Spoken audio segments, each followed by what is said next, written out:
What if I told you that the advice your parents followed to prevent food allergies actually made the problem worse? For decades, we were told to wait until age 3 to introduce peanuts. Today, science says that waiting is one of the biggest mistakes you can make. Welcome back, everyone. I'm so glad you're here. If you're a new parent, the solids phase is both exciting and, let's be honest, absolutely terrifying. You've probably heard horror stories about allergic reactions, or maybe you're scrolling through social media seeing conflicting advice. Take a deep breath. Today, we are breaking down the new rules of food allergies. These aren't just trends, they are life-changing guidelines backed by massive clinical trials like the LEAP study, which showed that early introduction can reduce peanut allergies by up to 81%. We're going to talk about the when, the how, and the what to do, so you can feel confident and prepared.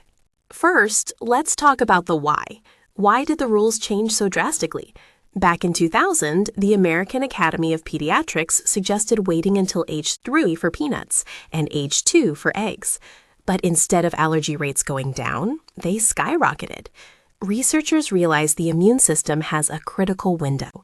Between 4 and 11 months, a baby's immune system is like a sponge. It's learning what is a friend and what is a foe. If you introduce these foods during this window, the body learns to recognize them as safe friends. If you wait, the body is more likely to view them as foes, leading to an allergic reaction. So, when do you actually start? The consensus from the NAIAD and the AAP is that for most babies, you should start introducing common allergens around 4 to 6 months, as soon as they are developmentally ready for solids. Signs of readiness include sitting up with minimal support, having good head control, and showing interest in what you're eating. However, and this is a big one, if your baby has severe eczema or an existing egg allergy, they are considered high risk. In these cases, you must talk to your pediatrician or an allergist before trying peanuts at home. They might even suggest the first taste happens right there in the doctor's office. Now let's meet the big 9. These are the foods responsible for about 90% of all food allergies: peanuts, milk, eggs, tree nuts, wheat, soy, fish, shellfish, and sesame. It feels like a lot, right? But you don't have to do them all at once. The golden rule is introduce one new common allergen at a time. This way, if your baby does have a reaction, you know exactly which food caused it. Space them out by about 3 to 5 days. Let's get practical. How do you introduce these safely? Let's start with peanuts. Never give a baby a whole peanut or a glob of thick peanut butter. Those are major choking hazards. Instead, take 2 teaspoons of smooth peanut butter and thin it out with warm water, breast milk, or formula until it's a runny puree. You can also mix it into a fruit or veggie puree they've already tried and liked. Give them a tiny bit on the tip of a spoon.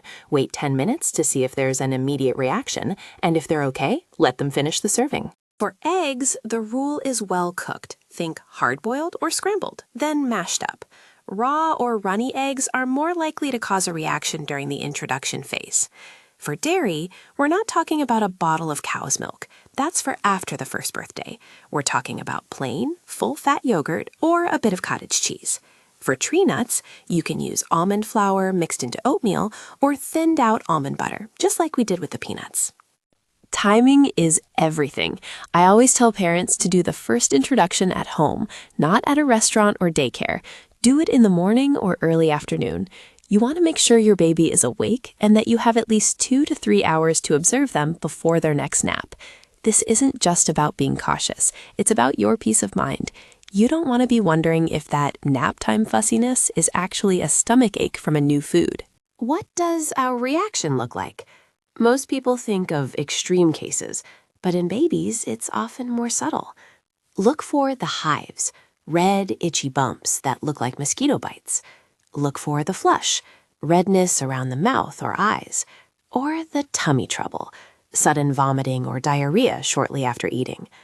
If you see mild symptoms like a few hives, stop the food and call your pediatrician. However, if you see the big signs, difficulty breathing, swelling of the tongue, or if your baby becomes suddenly limp or pale, call emergency services immediately. It is rare, but being prepared makes you a more confident parent. Here's the part most parents miss. Introduction isn't a one-time event.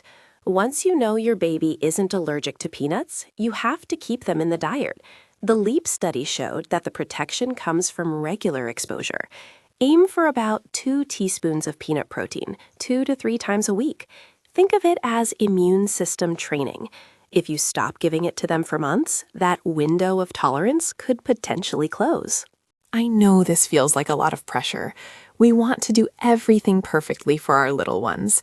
But remember, the goal here isn't perfection, it's protection.